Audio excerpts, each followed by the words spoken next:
sont les mêmes, très centrés. C'est-à-dire qu'un réseau, la télévision payante, c'est le câble ou le satellite, et c'est pareil, ce sont des terminaux passifs, avec un centre qui contient, non l'intelligence on ne peut pas dire, mais le contenu, et qui le diffuse. On retrouve là-dedans des monopoles locaux, c'est-à-dire que typiquement, la boîte qui a construit le réseau cuivré d'une région, genre la France, qui est un petit département d'Europe, a un monopole local. On trouve des modèles à interconnexion restreinte, c'est-à-dire que dans le monde de la téléphonie, n'importe quel opérateur ne vient pas s'interconnecter avec n'importe quel autre. C'est-à-dire, si je monte mon petit opérateur pour rire dans mon jardin avec mes potes, on pourra se téléphoner entre nous, mais le droit de s'interconnecter d'égal à égal avec les autres opérateurs de téléphonie, très restreint. Il faut négocier longuement. On a le modèle éditeur-diffuseur, c'est le modèle classique de la télé payante. Il y a les éditeurs qui font des contenus, parfois même intelligents, et puis il y a les diffuseurs qui diffusent le contenu. Le diffuseur, il est payé aux deux bouts. Il est payé par la chaîne de télé qui paye pour être diffusée, et il est payé par l'abonné qui paye pour recevoir. C'est vraiment le même modèle économique que celui du téléphone. On voit des jeux d'exclusivité, c'est-à-dire que quand un opérateur téléphonique passe par un autre, en général, le lien est unique. C'est très rare qu'on ait des opérateurs téléphoniques qui soient connectés à plusieurs. C'est-à-dire un opérateur téléphonique connecté à deux autres pour router les mêmes appels. C'est un modèle extrêmement rare. Même chose dans la télévision. Il y a souvent des accords d'exclusivité. Et l'opérateur de téléphonie joue le rôle d'intermédiaire de facturation. C'est-à-dire que même dans les années 80, quand je téléphonais à mon copain à Madrid, je ne recevais pas de facture de Telefónica. Je ne recevais qu'une facture de France Télécom. Quand j'appelais le 3615 bidule pour aller consulter des services passionnants sur le Minitel, genre réserver un billet de train, ou faire des choses que la morale réprouve et qui ont fait les fortunes de beaucoup de gens, je ne recevais pas de facture de monsieur 3615 machin. Moi, je ne recevais qu'une facture de France Télécom. Le modèle standard classique de la téléphonie, c'est que l'opérateur de téléphonie est l'intermédiaire de facturation. Si on regarde comment ça marche sur Internet, c'est très différent. Au moins sur l'Internet tel qu'il était voulu au départ. À la place du monopole local, on a une certaine pluralité. C'est-à-dire que on nous a parlé de l'ouverture de la concurrence, l'ouverture des marchés, tout ça. Moi, quand on ne me parlait pas de l'ouverture de la concurrence et de l'ouverture des marchés, c'est-à-dire quand je me suis abonné à FDN en 96, il y avait 5, 6 opérateurs à qui je pouvais m'abonner sur Paris et je pouvais prendre l'opérateur que je voulais. Il n'y avait pas de souci. Il y en avait bien plusieurs. Les interconnexions entre opérateurs étaient systématiquement multiples.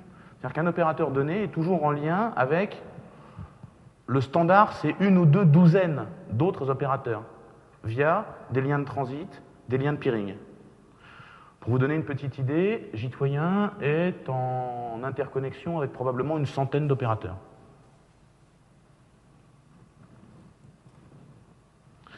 L'opérateur de réseau se comporte comme un transporteur. C'est-à-dire que quand je commande un paquet chez un commerçant, pas forcément via Internet, dans les années 80, chez les Trois Redoutes, quand je commandais des chaussettes, je payais mes chaussettes à les Trois Redoutes, et les Trois Redoutes payaient le transport à la Poste. Et la Poste ne s'occupait que de transport. Ça, c'est à peu près le modèle d'Internet. Mon FAI, il transporte mes données, c'est tout. Il ne regarde pas ce qu'il y a dedans, c'est pas sa sauce. Finalement, d'où ça vient, c'est-à-dire savoir si ça vient d'un contenu payant ou si ça vient d'un contenu gratuit, lui, s'en fiche. Il transporte de manière neutre. On est sur un modèle de facturation directe. C'est-à-dire que quand j'achète un produit sur Internet, que ce soit un livre chez Amazon ou un abonnement à un site qui contient de l'actualité passionnante avec des gens tout nus sur des photos, je paye directement. C'est-à-dire que je ne paye pas à mon fournisseur d'accès qui, comme ça, n'est pas au courant, plus discret.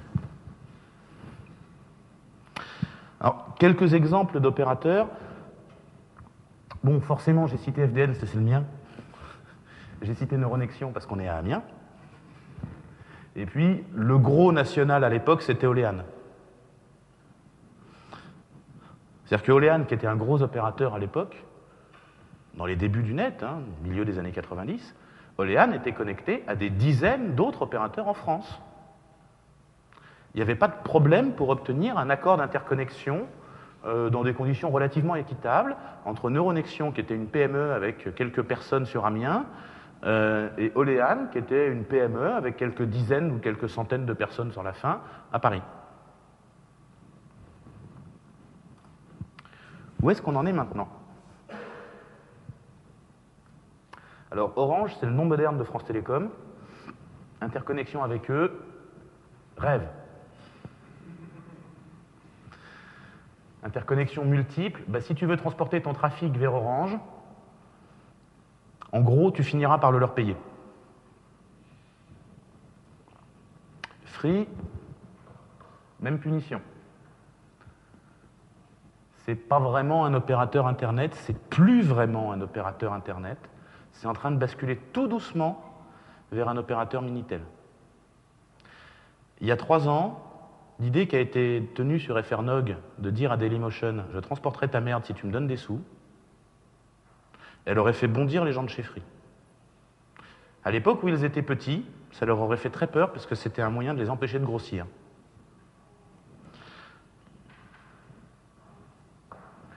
SFR, oui, alors pour les gens qui ne savent pas, SFR, c'est le nom complet de 9CGTEL. Je ne sais pas, c'est le plus gros actionnaire. Moi, je veux bien les appeler autrement, mais enfin voilà, l'actionnaire, c'est SFR. Donc eux, même chose. C'est plutôt un opérateur de téléphonie qui vend du net, avec du vrai Minitel dessus. Numéricable, même punition. Alors eux, ils vendent de la télé. Téléphone, pas bien, mais de la télé, plus, beaucoup. On a vu tout à l'heure, c'est à peu près les mêmes modèles, c'est-à-dire que c'est un réseau centré. On fait facturer à la fois le mec qui diffuse et le mec qui reçoit. Enfin, on est vraiment sur le modèle classique. C'est exactement le même schéma de fonctionnement que les réseaux d'antan. Je vous laisserai répondre à la question, qui est encore opérateur Internet là-dedans? Eh bien, il n'y a pas grand monde. Si vous regardez, entre ceux qui sont morts et ceux qui ont été rachetés, il reste vraiment pas grand monde.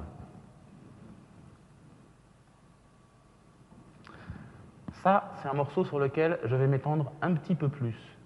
Il n'y a qu'un seul slide, mais il y a beaucoup de choses à dire. Parce qu'on n'a pas basculé du modèle Internet qui commençait à émerger au milieu des années 90 au modèle Minitel qui est en train d'émerger aux États-Unis au début des années 2000, complètement par hasard.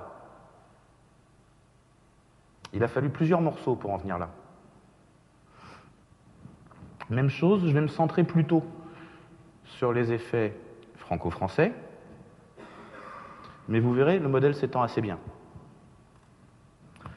D'abord, les DRM, ça vous parle, on en a parlé beaucoup ici, DADFSI, droit d'auteur et droit voisin dans la société de l'information, pour les gens qui oublient ce que veut dire l'acronyme. Créer des DRM, c'est créer de l'exclusivité. C'est un morceau qui manquait sur Internet. On ne pouvait pas créer de l'accès exclusif de manière simple.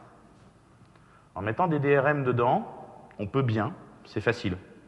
C'est-à-dire qu'une fois qu'on aura bien mis des DRM dans tous les fichiers, l'opérateur pourra dire « je transporte ou pas les fichiers signés par machin ». Microsoft n'a pas envie de transporter les fichiers signés par Torvalds. Simple, il suffit de ne pas les transporter. Les brevets, ça crée de la fermeture.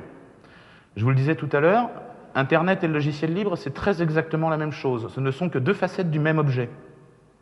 À partir du moment où je mets des brevets, je ferme le jeu.